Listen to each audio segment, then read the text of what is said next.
couch at my friend's parents' house, where I was house sitting for the weekend, deep into reading passages from the Bible.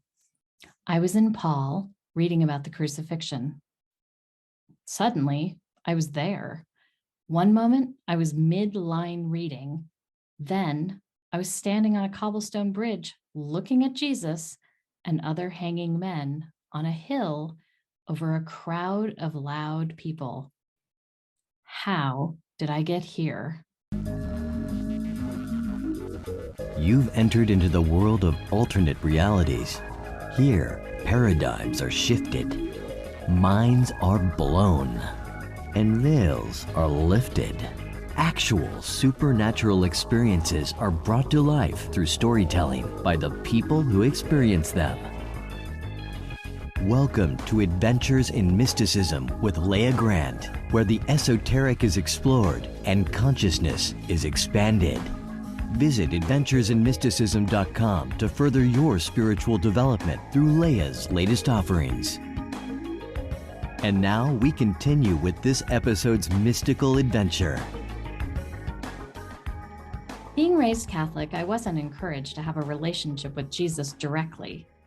And the way the Catholic Church services are organized, you end up reading the same Bible stories year after year. So even my knowledge of the Bible was limited. It wasn't until I got into high school that I started looking at the Bible and Jesus in a different way. I attended an all-girls Catholic high school located in an upper middle-class area of town where many Jewish families lived. Because of the proximity and the reputation of my high school for being a successful college prep school, many of my fellow students were Jewish. To accommodate the girls who weren't Catholic at a school that still required all students to take 4 years of religious studies courses, the non-Catholic alternative classes were offered, including world religions and philosophy. The alternative religion courses were some of my favorite classes in high school. My delving deeper into Jesus began in the world religions course, where I could see the correlations between Jesus and the figureheads of other religions, some religions many years older than Catholicism. It was also during this time period when I realized there was pretty much no way Jesus was white, as he was portrayed in all the pictures of the churches I'd attended. I learned, though, that while what we were learning contradicted what I'd previously been taught, it was not wise to point this out, especially since my teachers assumed I was in the alternate courses because I was Jewish. With the first name of Leah, some assumptions were made that I didn't bother to correct. The course that really spun me up, though, was one that covered how books got into the Bible, as well as how books had been removed and how different Christian religions actually have different numbers of books in their Bibles. For example, Catholic Bibles have 73 books, while most Protestant Bibles have only 66, choosing or rejecting the ones that didn't align with their beliefs. There's also reason to believe that back in the 300s, books written by women, such as Mary Magdalene, were not only excluded from the Bible, but destroyed altogether. Then there's how many times the Bible has been translated over the years, and we really cannot be sure what we are reading is what was originally written. This entire course opened my eyes to how religion was more man-created than God-created, and I didn't need to go through a priest to converse with the spirit of Jesus or the omnipotent God. Being a teenager and then college student distracted me from my religious education. And so it wasn't until over a decade later that I'd start a relationship with the Bible again.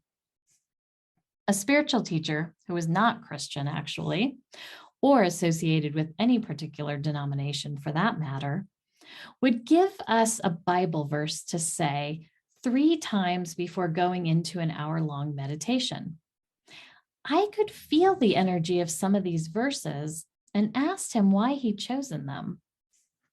He explained to me that the Bible, especially certain Bible verses, held sacred energy.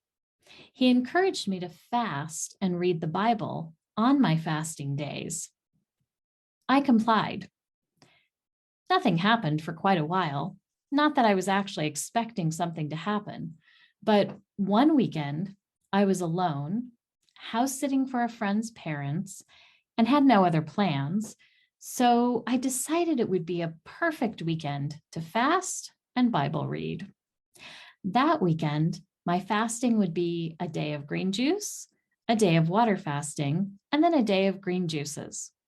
For me, this was a relatively mild fast since I'd done 21 days of water fasting before.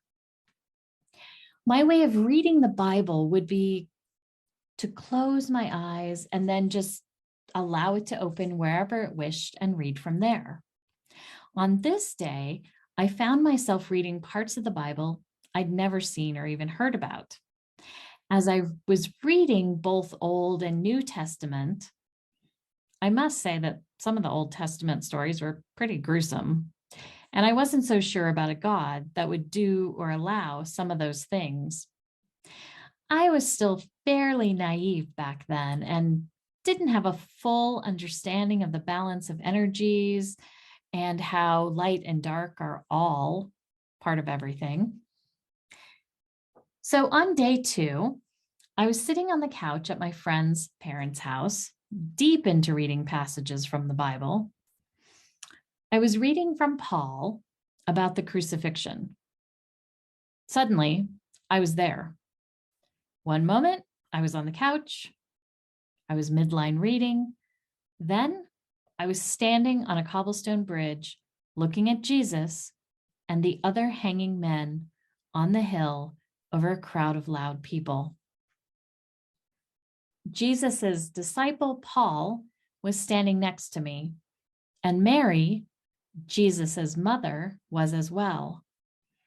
I knew who they were, and I knew I was close to them, friends. I could feel the scratchiness of the clothing I wore and the dust between my toes. I could smell the crowd. It made me nauseous. I could also hear the soft sobs of Mary, but I was too far away to see too many details of Jesus. But there was no denying I was experiencing what I had been reading about firsthand. Paul leaned over to me and told me we should go. Myself and Mary did not want to leave. Paul wrapped his hand around my upper arm to pull me with him, and when I wrenched out of his grasp, I also jerked myself back into the present. I was on the couch, Bible in my lap, hands shaking. I had no idea what had just happened.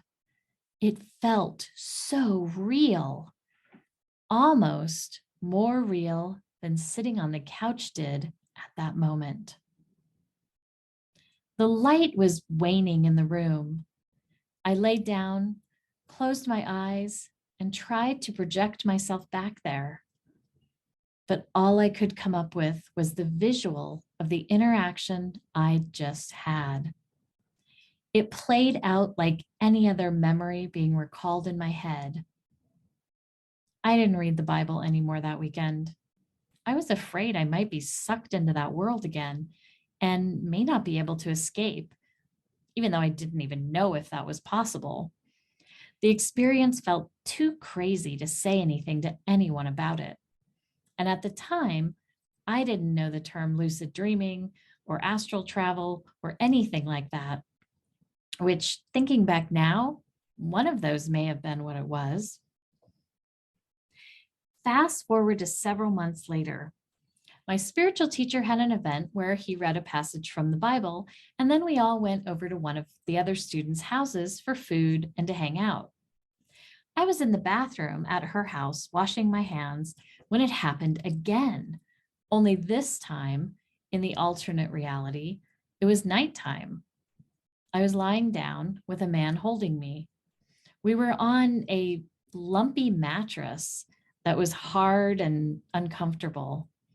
Again, my clothing felt very scratchy, like overly starched linen.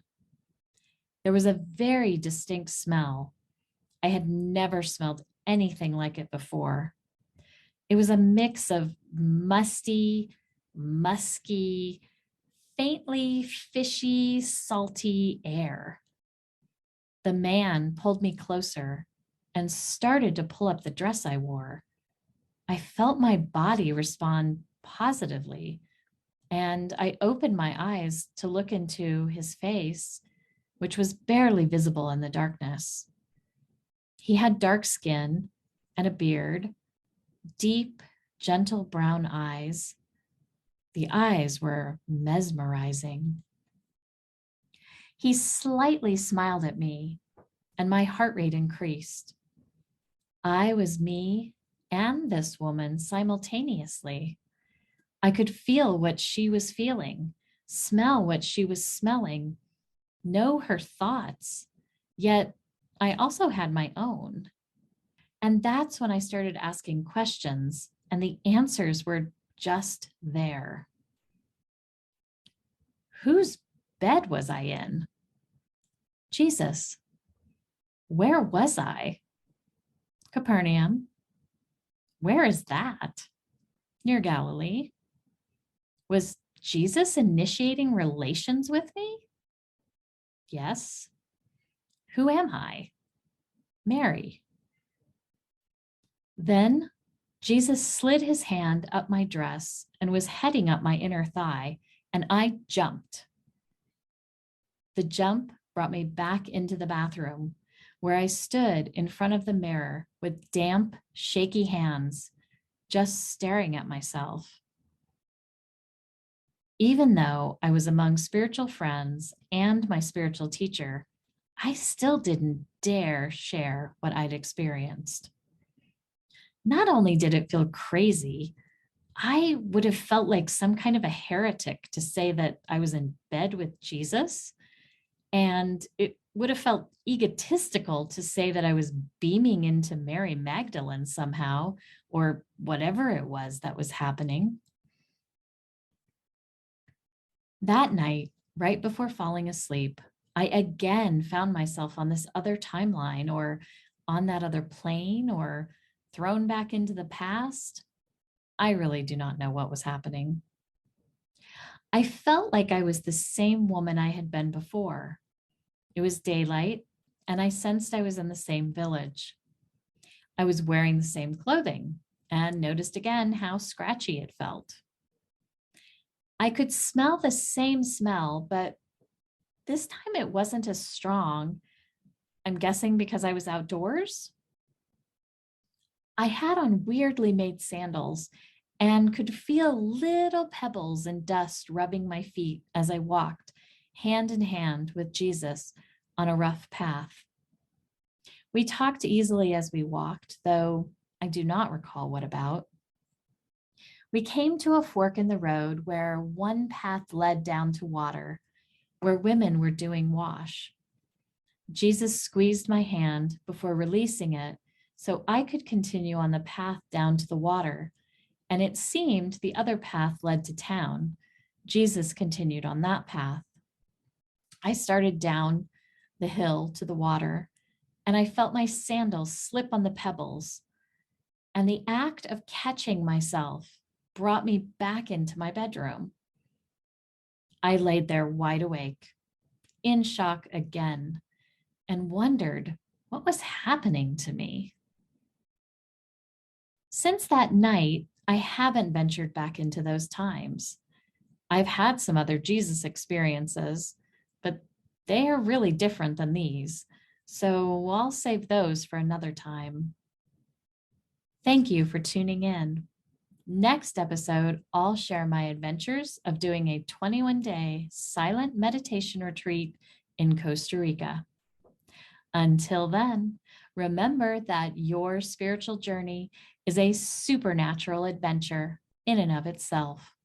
Enjoy the unfolding and embrace the unknown.